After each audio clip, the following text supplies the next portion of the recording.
Kumusta po kayong lahat mga lodies? I hope po okay lang po kayo. Alright guys, ipagpapatuloy na po natin yung kwento ng asawa kong mayaman. Sana all may asawa na mayaman, di ba? Ang tindi ni Kenyu. Alright guys, wag na natin patagalin guys. Ito na po yung kwento ng asawa kong mayaman. Nagpatuloy ang lalaki, Mr. Chin. Maaaring hindi mo ako narinig. Ako si Zing Ming Shua, ang pinuno ng Zing Family Martial Arts School. Paaralang martial arts ng pamilya ng Zing. Natigilan si Chin Yu, ang pamilyang Zing na makikipagkumpitensya sa Lin Family Martial Arts School. Nagtatakang sabi ni Chin Yu. Agad na sinabi ni Zing Ming Shua na may pagtataka. Hindi ko inaasahan na narinig mo ang aming paaralan ng martial arts. Napangiti si Chin Yu at hindi napigil ang mapabulalas. Ang tadhana ay talagang pabago-bagong bagay. Si Zing Ming Shua ay nalilito. Ikinaway ni Chin Yu ang kanyang kamay at sinabing, dahil nandito ka. Pumasok ka at maupo. Hindi tumayo si Zing Ming Shua sa seremonya at agad na sinundan si Chin Yu sa looban ng vilya. Yao Ching, gumawa ka ng isang kaldero ng tsaa, sabi ni Chin Yu. Tumango si Yao Ching. Pagkalipas ng ilang minuto, may dala si Yao Ching ng isang kaldero ng tsaa. Hindi napigilan ni Zing Ming Shua na umiyak. Hindi ko akalain na magiging magalang ka sa kabila ng iyong talento. Ngumiti si Chin Yu at sinabi, Mr. Zing, nagbibiro ka siguro. Isa lang akong ordinaryong tao. Kung ordinaryong tao ka, natatakot ako na hindi tayo karapat-dapat mabuhay, nanunuya sa sarili ni Zing Ming Shua. Pinalaki ni Chin Yu si Zing Ming Shua at hindi maiwasang isipin ang sarili. Tila may tiyak na pag-unawa si Zing Ming Shua sa kanya. Bakit mo ako hinahanap? Tanong ni Chin Yu. Si Zing Ming Shua ay nagmamadaling iwinagayway ang kanyang kamay. At ang taong nasa tabi niya ay agad na nagdala ng isang kahon ng regalo. Pagkabukas ng gift box, nakita niyang may ginseng sa loob. Kahit na ang ginseng na ito ay hindi maihahambing sa Lin Cheng. Ito ay 10 taong gulang din. Ito ay isang ligaw na ginseng ng bundok na aking pinahahalagahan. Sana ay tanggapin mo ito, sabi ni Zing Ming Shua. Sumimangot si Chin Yu at umiling. Hindi ako tumatanggap ng mga regalo ng libre. Bakit mo ako hinahanap, Mr. Zing? Sabihin mo lang sa akin. Natahimik sandali si Zing Ming Shua bago sinabing. Mayroon talaga akong kailangan ng tulong mo. Pagkatapos, humagulgol si Zing Ming Shua at sinabing, tulad ng alam mo, ang aming pamilya at ang pamilyang Lin ay magsasagawa ng isang kompetisyon. Magpapadala ang magkabilang panig ng kanilang pinakamahuhusay na alagad para lumahok sa kompetisyon. Sabi nga, sa totoo lang, lahat ay makakahanap ng tulong sa labas. Ang mga koneksyon ng pamilya Lin ay mas malakas kaysa sa amin, kaya ang panlabas na tulong na nahanap nila ay mas mataas din kaysa sa aming pamilya. Sa puntong ito, huminto si Zing Ming Shua at pagkatapos ay nagsabi ng may pagsusumamo, kaya gusto kong hilingin sa iyo na kumatawan sa paaralan ng martial arts ng ating pamilya sa kompetisyon. Nang marinig ito, halos maibuga ni Chin Yu ang isang subo ng tsaa. Kakapunta lang niya sa pamilya Lin kagabi, at ngayon, dumating ang pamilya Zing. Anong coincidence? Hindi mapigilan ni Chin Yu na ngumiti at umiling. Tumingin si Chin Yu kay Zing Ming Shua at sinabing may pagtataka, hindi ba nag-imbita ng eksperto ang pamilya Zing? Bakit kayo pupunta para hanapin ako? Pilit na ngumiti si Zing Ming Shua at sinabing, para lang takutin si Lin Cheng. Sa kakayahan ng ating pamilya, anong klaseng eksperto ang maiimbitahan natin? Biglang naintindihan ni Chin Yu. Hindi niya inaasahan na ang mga martial arts centers na ito ay mayroon ding infighting. Nang makitang matagal nang hindi nagsasalita si Chin Yu, hindi napigilan ni Zing Ming Shua na umiyak at sinabing, alam kong hindi ka papayag. Ikinalulungkot kong istorbo kita. Pagkatapos sabihin iyon, tumalikod si Zing Ming Shua at aalis na sana. Tumingin si Chin Yu sa likod ni Zing Ming Shua at nakangiting sinabi, Mr. Zing. Hindi mo kinuha ang iyong ginseng.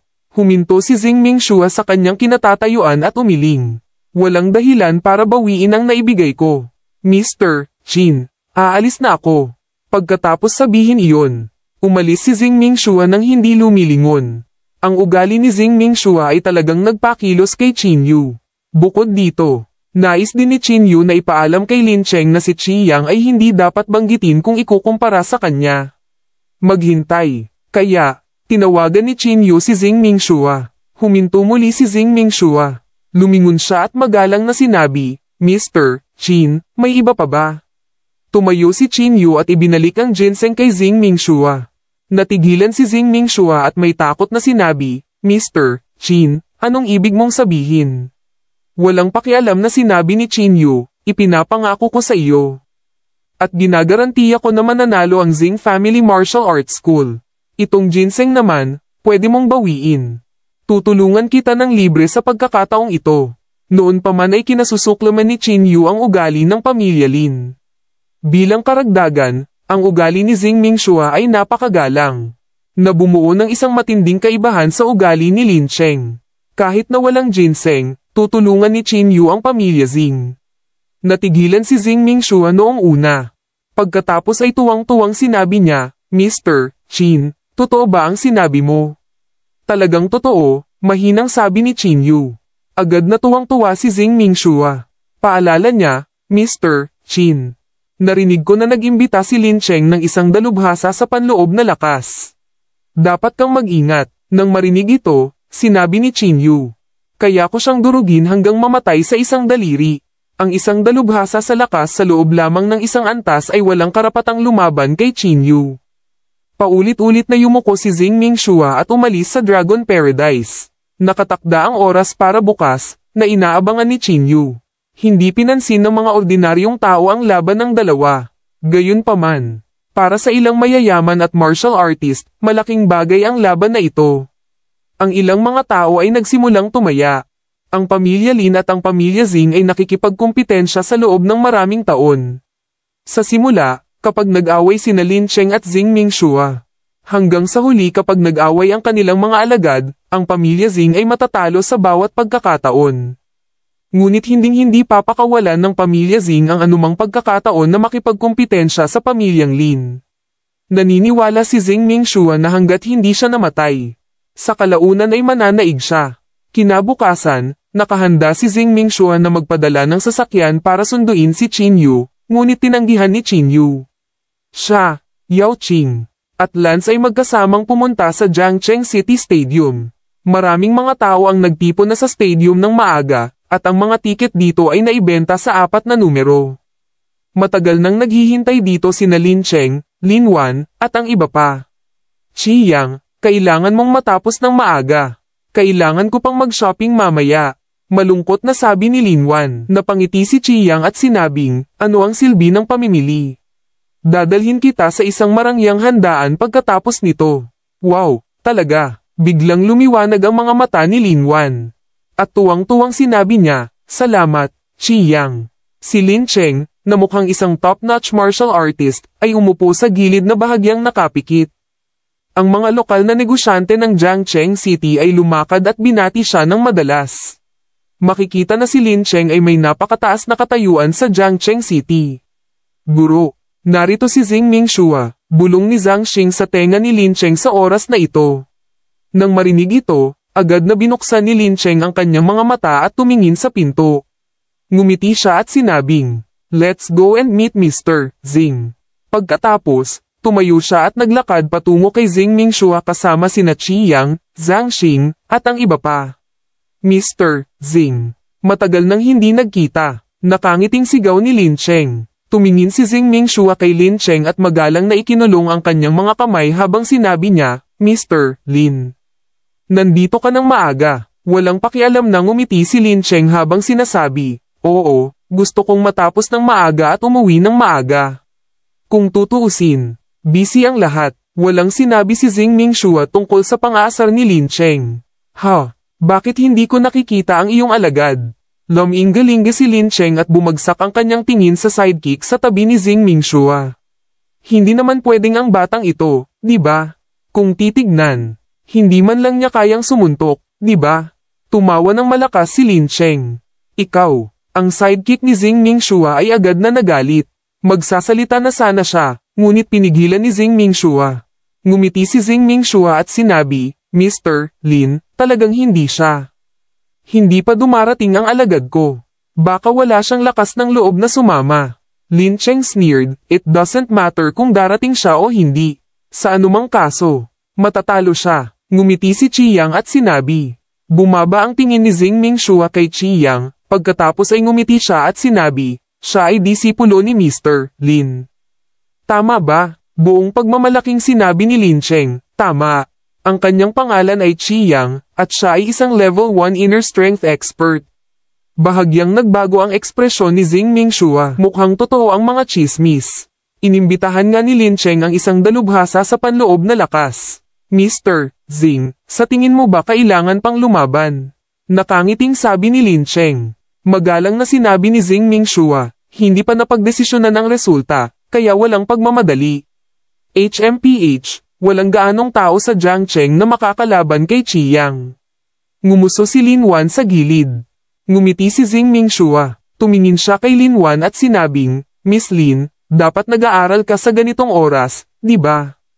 Bakit mayroon kang oras na sundan ng iyong ama upang manood ng kompetisyon?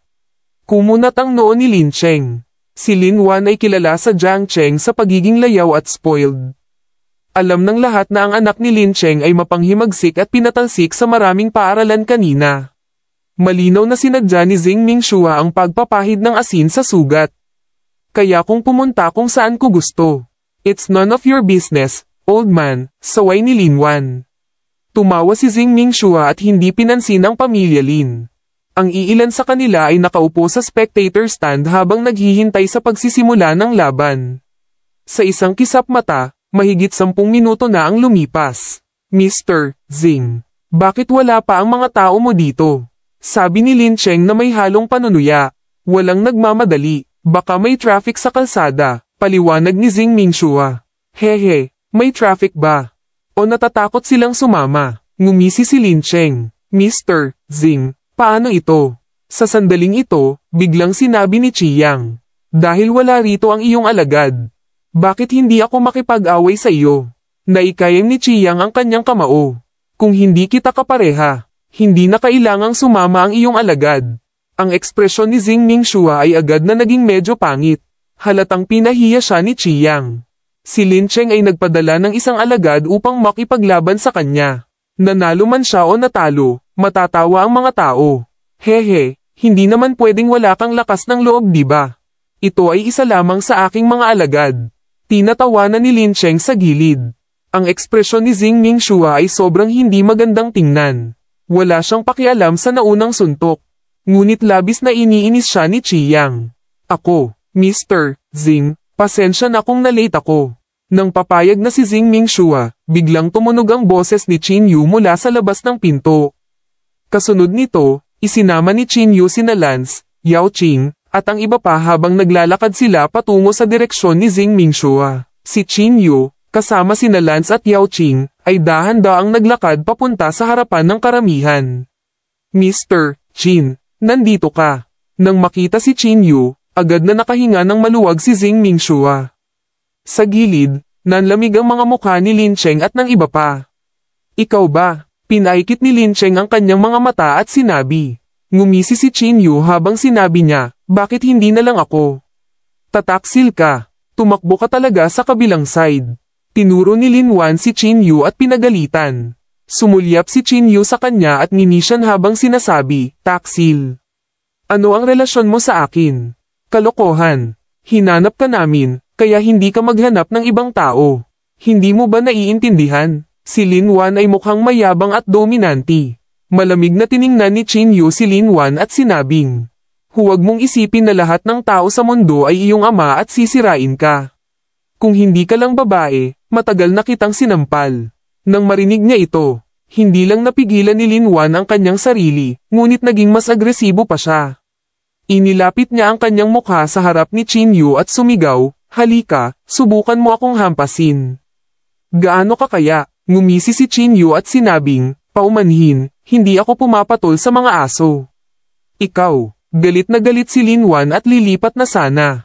Sa oras na ito, inabot ni Chiyang ang kanyang kamay para pigilan si Lin Wan at nakangiting sinabi, Lin Wan, ayaw mo bang maghiganti?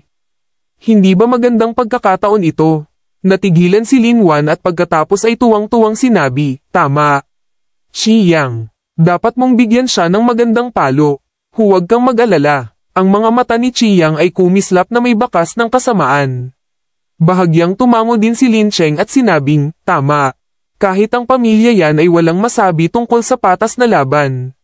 Si Zheng Mingshua, na nakikinig sa gilid, ay nalilito at hindi naintindihan ang sitwasyon ng ilang sandali. Kaya magkakilala kayo, nagtatakang sabi ni Zheng Mingshua. Sinabi ni Lin Cheng na may isang walang pakialam ng ngiti, nagkrus ang landas namin noon. Ngunit hindi namin talaga kilala ang isa't isa. Sino ang makakakilala sa isang talunan na tulad niya? Bahagyang bumantong hininga si Lin Wan. Masyadong tamad si Qin Yu na makipagtalo sa kanila. Kaya hindi siya tumugon. Ang iilan sa kanila ay nakaupo sa spectator stand habang tahimik na naghihintay sa pagsisimula ng laban. Sa oras na ito, marami na ang nakarating sa venue. Alright guys, natapos na naman po yung panibagong kabanata natin guys. I hope po nag-enjoy po kayo sa ating bagong kabanata. At abangan nyo na naman po yung susunod na kabanata mga Lodis. I hope po i-share nyo po at i-like yung kwento ng asawa kong mayaman. Sana all. Alright guys, ito po si DJ Maki 101.1 Team Power Flowers. Thank you so much mga Lodis. I hope po i-bless kayo this day at mag-iingat po kayo. Bye-bye!